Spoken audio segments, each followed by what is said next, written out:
How's it going, Star Seekers? My name's Gotcake, and in this review we're going to be taking a look at Super Trench Attack, a twin-stick action game where you play as a rookie soldier, newly recruited into the forces of the Green Army, who are currently attempting to fight back against the invasion from the Black Army. The game originally released on Steam in July 2014, but has just been ported to the Nintendo Switch. So hitting the main menu we get our first introduction to Super Trench Attack's visuals, which instantly made me think of Microsoft Paint and Newgrounds. At first glance they seem rather simple, but once you get into playing the game, exploring its various locations and seeing some of its many animated cutscenes, like me you'll probably gain a newfound appreciation for the work that's gone into them. So after first creating ourselves a new profile and getting started with the game, we get an introduction cutscene showing the Black Army's invasion, and we also get a feel for the tongue-in-cheek humour the developers have injected throughout Super Trench Attack.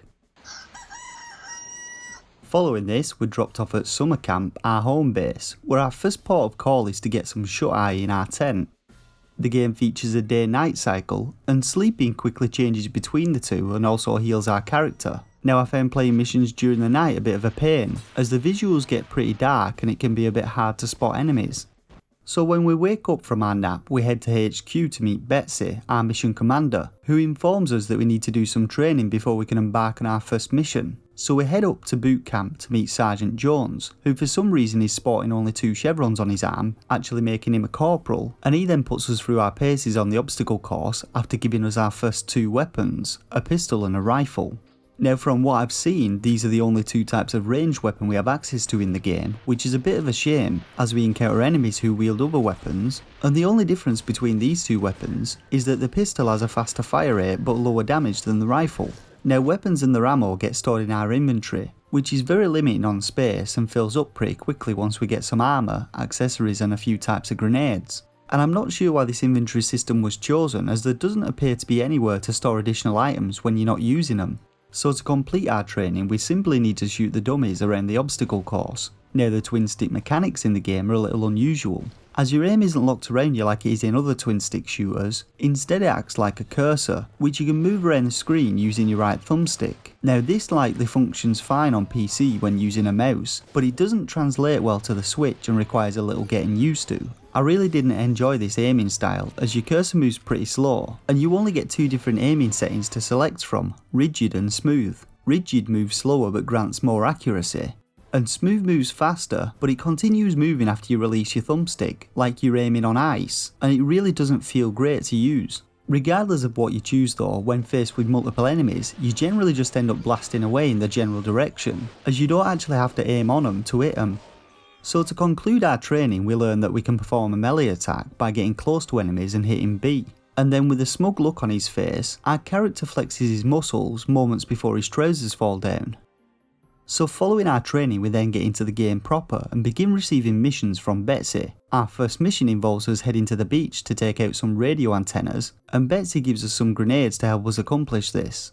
After arriving at the beach, we can see our objective marked with red pins on our map in the bottom left corner, and here we get our first taste of combat against the Black Army's navy, who have also recruited a bunch of crazy monkeys who rush at us with knives. And after fighting our way through a few of these enemies, we eventually reach the antennas and hit R to toss a grenade at them to destroy them.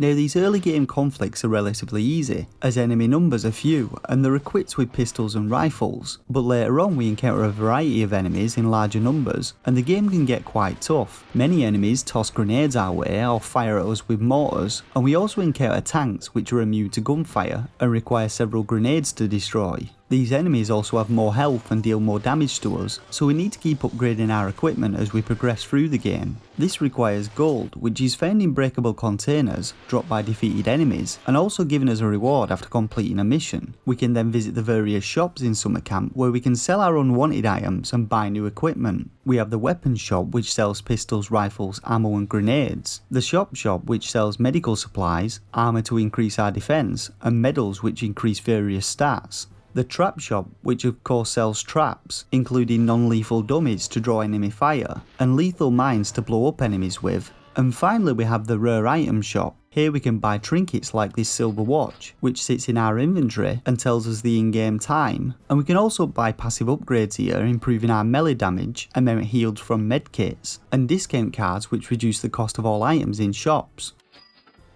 The inventory of all shops is improved as we complete missions, and the type of items on sale can be refreshed by sleeping in our bed. Now if we're feeling lucky, we can always try our hand at some blackjack by visiting the gambling tent. Here we can place a bet against this shifty looking dealer with his werewolf chest, and can double or even triple our money if we win. So following our success on the beach, we then head back to Betsy, who rewards us with golden experience points. XP is also gained as we kill enemies, and earning enough will rank us up, healing us completely and increasing our stats by a small amount. Now there's no way of actually seeing your stats in the game, so I can't tell you what stats we have or how they're influenced by your rank.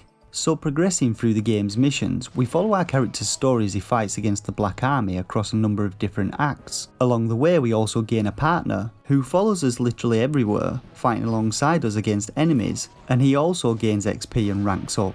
Now the game contains many different locations for us to visit. These range from above ground locations such as beaches, towns and farmland, to underground bunkers, science labs and pirate ships. We're able to unlock tunnels in each location, allowing us to fast travel between them, and most locations also contain locked areas, which we end up revisiting and are able to enter for certain missions. Now one thing that I really enjoyed about Super Trench Attack was the inclusion of plenty of optional hidden locations to discover. You can usually find a chest in these locations, which contains a piece of collectible furniture to decorate your tent with, or valuable items which can be sold to a shop for a tidy profit. So missions in the game are pretty simple, usually involving us destroying something or someone, but the different locations that they take place in, and the introduction of new enemy types meant that they never really felt repetitive. There are also several boss fights in the game, each with their own mechanics and attack patterns, and some of these can get reasonably challenging. Now personally, my biggest bugbear with Super Trench Attack has to be the shooting gallery style sections found in some missions. Here we have enemies popping out from various locations and have to shoot them before they shoot us, but these can get very frustrating as you have about a second to react before enemies fire at you. Issues with slow cursor movement rear their ugly head again, and you end up having to memorise the order that enemies appear in just to get through these sections. Some of them are multiple screens long and are impossible to complete without dying, but luckily you begin from the screen that you died on. Now by far the worst shooting gallery section has to be the boss ones. Here in this fight against Captain Birdseye, we have to hit him multiple times when he appears. This ends up being a long drawn out fight as we chip tiny amounts of his health, and you have to restart this fight all over again if you die. So I managed to get about halfway through the game in about 4 hours, after which I had to stop playing as I encountered a bug once I reached the village location, whereby every time I died the game would crash. This meant that I had to restart my mission from the beginning again, and this particular mission just so happened to feature a reasonably tough boss fight, and I'm hoping that the devs patch this flaw quickly as it's a real fun killer. So I found Super Trench Attack's story to be quite enjoyable. I really like the silly humour found throughout it, and despite its various flaws, I did have a good time playing Super Trench Attack. I enjoyed the game's visuals and its music wasn't too bad, but the game's sound effects are definitely just a collection of stock sound effects, and I really thought they could have done a better job with them. When it comes to the combat and gameplay mechanics, I thought they were simple but fun, and it's a relatively relaxing gameplay experience on the whole, though I really think that cursor aiming has no place in action games, at least not on the Switch, and should only really be used in strategy and point and click adventure games. So now it's time to rate Super Trench Attack. Now I rate games between 1 and 5 stars, with a shovelware stamp of approval reserved for the worst games on the eShop. This rating is based on my own personal opinion on what a game has to offer in terms of gameplay, and value for money to potential buyers. And for a rating I'd give Super Trench Attack 2 out of 5 stars. There's a lot to like with Super Trench Attack, but your limited weapons arsenal and even more limited inventory, coupled with aiming mechanics that don't translate well to the Switch, may put some people off. And here's to hoping that the crash bug gets fixed as soon as possible.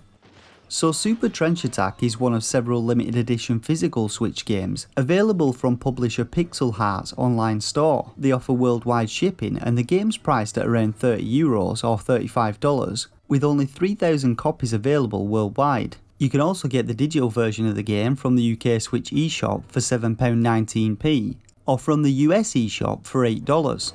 Alternatively, the game's also available on Steam. How's it going, Starseekers? Hope you enjoyed this review of Super Trench Attack, and if you did, let me know by hitting that like button, and drop your thoughts and opinions in the comments section below. As always, subscribe to be notified of future Switch indie game reviews, and jump onto the Starseekers Discord to say hello. For now though, I just want to say thanks once again for watching, and until next time, game on.